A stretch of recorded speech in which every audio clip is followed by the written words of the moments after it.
Assalamualaikum saudara seiman. Bertemu lagi di channel Karomah Al-Islam. Alhamdulillahirabbil alamin. Allahumma salli ala sayyidina Muhammadin wa ala alihi wa sahbihi ajma'in. Jodoh, rezeki, dan maut menjadi rahasia Allah Subhanahu wa ta'ala. Bahkan makhluk seperti malaikat maut pun tidak mengetahui secara pasti keputusan Allah tersebut. Jika sudah demikian, bagaimana malaikat maut mengetahui kapan makhluk Allah akan meninggal? Dalam satu kisah yang ditulis Syekh Abdurrahim bin Ahmad Al-Khadi dalam kitab Daqaiqul Akbar dikatakan bahwa malaikat maut Israil alaihi salam pernah bertanya kepada Allah mengenai rahasia itu. Malaikat maut berkata, "Ya Tuhanku, kapan aku harus mencabut nyawa hambamu itu? Dalam keadaan seperti apa hambamu itu harus kucabut nyawanya? Bagaimana pula aku harus mencabut ruhnya?" Dari pertanyaan itu, Allah Subhanahu wa ta'ala kemudian berfirman, "Wahai malaikat maut, semua itu adalah rahasiaku. Tidak ada yang tahu kecuali aku. Aku akan memberitahumu tentang kapan ajal seseorang itu tiba. Aku akan memberimu beberapa pertanda yang menunjukkan saatnya engkau mencabut nyawa seorang hamba." Ada beberapa riwayat yang menyebut bagaimana pertanda akan dicabutnya nyawa seseorang. Jika seseorang hendak dicabut nyawanya dan ia termasuk golongan orang yang mendapatkan kebahagiaan, maka tulisan nama di buku catatan amal perbuatannya akan terlihat cahaya terang. Tetapi jika hamba itu termasuk golongan orang-orang yang celaka, maka tulisan namanya di buku catatan amalnya akan diselimuti garis hitam kelam yang tebal. Dari riwayat Ka'ab Al-Akbar yang ditulis oleh Abdurrahim, tanda yang diciptakan Allah Subhanahu wa ta'ala untuk memberitahu malaikat ialah melalui sebatang pohon yang ditanam tepat di bawah arasy. Pohon itu memiliki daun sebanyak jumlah makhluk hidup. Saat seorang hamba hendak dicabut nyawanya, 40 hari sebelumnya daun dari pohon itu jatuh di pangkuan malaikat Israel. Daun itu mewakili makhluk yang hendak dicabut nyawanya. Namun sebelum masa pencabutan nyawa itu, para malaikat mengumumkan hamba yang akan dicabut nyawanya. Malaikat Mikail alaihi salam akan datang menjumpai malaikat Israil alaihi salam dan menyerahkan buku catatan dari Allah.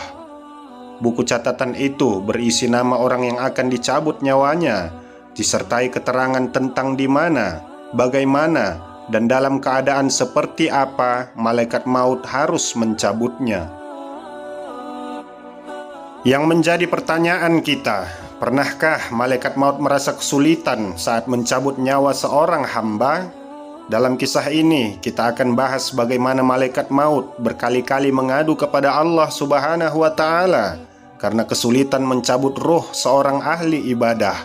Bahkan, seluruh batang tubuh ahli ibadah itu berbicara kepada malaikat maut bahwa tidak ada celah bagi malaikat maut untuk mencabut ruhnya. Dalam kitab Daqaiq Al-Akbar karya Imam Abdurrahim bin Ahmad Al-Khadi dikatakan, ketika malaikat maut diperintahkan Allah Subhanahu wa ta'ala untuk mencabut ruh seorang ahli ibadah yang diketahui bernama Fulan, maka bergegaslah malaikat maut menemui si Fulan untuk menjalankan perintah Allah Subhanahu wa ta'ala untuk mencabut ruhnya. Tanpa pamit, malaikat maut hendak mengambil ruh si Fulan. Malaikat maut memiliki beragam cara untuk mencabut ruh tiap-tiap jasad seorang hamba. Kali ini, malaikat maut mengambil ruh si Fulan ahli ibadah itu dari arah mulut, namun tak kunjung bisa. Ternyata, mulut si Fulan sedang berzikir kepada Allah Subhanahu wa ta'ala. Tiba-tiba, mulut si Fulan itu berkata kepada malaikat maut, "Tidak ada jalan bagimu, wahai malaikat maut, untuk mencabut ruhku melalui arahku. Aku tidak gemar memperpanjang setiap sesuatu, lantaran hanya menyibukkan diri untuk berzikir kepada Allah Subhanahu wa ta'ala. Malaikat maut dengan gundah gulana kembali menghadap Allah Subhanahu wa ta'ala sembari mengadukan penolakan hambanya si fulan. Allah Subhanahu wa ta'ala berfirman, "Ambillah dari arah yang lain." Maka tangan adalah arah kedua yang dipilih malaikat maut untuk mencabut ruh si fulan. Namun tangan si fulan berkata, "Aku banyak bersedekah, mengelus-elus kepala anak yatim, menulis yang baik-baik, bukan dari arahku engkau mengambil ruhku." Malaikat maut kembali kepada Allah Subhanahu wa ta'ala dan menyampaikan kepada Allah persis dengan kata-kata yang dikatakan tangan si fulan.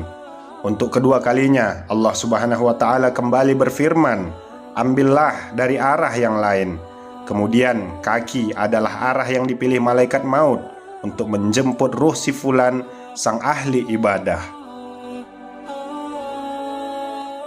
Kaki si fulan ahli ibadah berkata kepada malaikat maut, "Aku bukanlah arahmu untuk menarik ruh.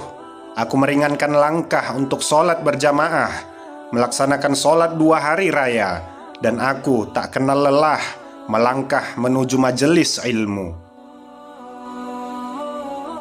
Malaikat maut pun kembali menghadap Allah Subhanahu wa ta'ala dengan menyampaikan cerita persis yang dikatakan kaki si fulan. Allah Subhanahu wa ta'ala berfirman seperti sebelumnya kepada malaikat maut, "Ambillah dari arah yang lain." Selanjutnya malaikat maut pun kembali mengambil ruh si fulan dari arah telinganya. Kemudian telinga si fulan berkata, "Aku mendengarkan bacaan Al-Quran, mendengarkan azan, mendengarkan zikir. Arahmu mengambil ruh bukan dari sini." Lagi-lagi malaikat maut gagal dan kembali menghadap Allah Subhanahu wa ta'ala. Malaikat maut lagi-lagi mendapat perintah yang sama, "Ambillah dari arah yang lain." 2 belah mata kemudian dipilih untuk merenggut ruh si fulan. Kami berdua melihat mushaf Al-Quran, memandang wajah ulama, memandang kedua orang tua, dan memandang orang-orang soleh. "Aku pun bukan arahmu merenggut ruh," ucap mata si fulan. Malaikat maut kemudian berpaling. Arah mana lagi yang dapat ia jalani untuk mencabut nyawa si fulan? Akhirnya malaikat maut kembali menghadap Allah Subhanahu wa ta'ala seraya berkata, "Ya Allah, hambamu si fulan, tiap-tiap arah yang telah aku lakukan untuk mengambil ruhnya selalu punya jawaban," kata malaikat maut kepada Allah Subhanahu wa ta'ala. Kemudian Allah Subhanahu wa ta'ala kembali berfirman, "Wahai malaikat maut, tulislah namaku di telapak tanganmu, lalu perlihatkan telapak tanganmu pada ruh hambaku itu." Setelah mendapat perintah dari Allah Subhanahu wa ta'ala, maka segeralah malaikat maut menemui ruh si fulan. Tanpa berlama-lama, malaikat maut langsung memperlihatkan telapak tangannya yang tertulis asma Allah Subhanahu wa ta'ala. Setelah ruh si fulan melihat telapak tangan malaikat yang bertuliskan asma Allah, maka secepat kilat ruh itu keluar dari jasad si fulan. Dia tidak merasakan sedikit pun sakitnya naza atau keluarnya ruh dari jasad manusia. Alhamdulillah saudara seiman, semoga kisah ini dapat menambah ilmu dan menambah ketakwaan kita kepada Allah Subhanahu wa ta'ala. Ikuti terus channel Karomah Al-Islam. Insya Allah akan ada banyak lagi kisah-kisah Islami untuk kita pelajari bersama. Terima kasih segala perhatian. Mohon maaf atas segala kehilafan. Subhanakallah wa bihamdika, asyhadu an la ilaha illa anta, astaghfiruka wa atubu ilaik. Walhamdulillahi rabbil alamin. Assalamualaikum warahmatullahi wabarakatuh.